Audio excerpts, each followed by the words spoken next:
Mungkin kita pernah bertanya-tanya kenapa buah ini dinamakan apel dan buah ini dinamakan jeruk, dan kenapa semua benda di dunia ini dinamakan sesuai namanya. Atau mungkin kita pernah berpikir kenapa bahasa di dunia ini berbeda-beda. Sebenarnya dari mana terciptanya semua bahasa yang ada di dunia ini?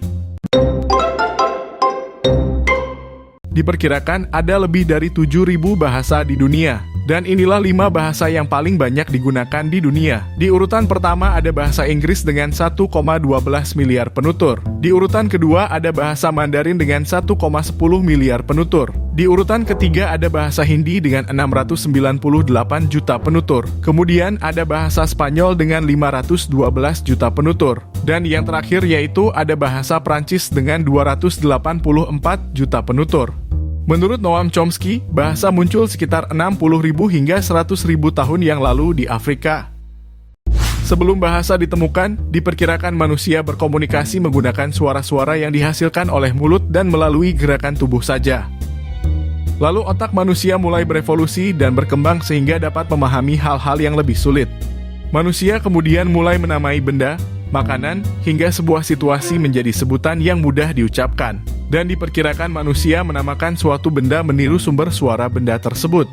Setelah itu perlahan-lahan manusia mulai dapat memikirkan dua benda dalam satu konstruksi, seperti misalnya kayu dan batu yang kemudian menjadi kapak batu. Dan inilah yang menjadi cikal bakal dari sebuah bahasa. Kemudian bahasa yang beraneka ragam dan berbeda-beda di setiap negara disebabkan oleh isolasi budaya yang terjadi di zaman dulu. Singkatnya, nenek moyang manusia bermigrasi ke seluruh dunia untuk mencari sumber makanan. Kemudian nenek moyang kita membentuk bahasa baru yang disesuaikan dengan kondisi alam, makanan, dan makhluk hidup lain di sekitarnya. Isolasi inilah yang menyebabkan bahasa di tiap negara atau daerah menjadi berbeda. Hal ini juga terjadi di Indonesia yang merupakan negara kepulauan, sehingga penduduk Indonesia semakin terisolasi di daerah tempat mereka tinggal. Lalu saat dua kelompok yang berasal dari dua tempat yang berbeda bertemu, kemudian bahasa mereka membaur menjadi satu. Kemudian menyebabkan terciptanya bahasa baru yang disebut dengan super language.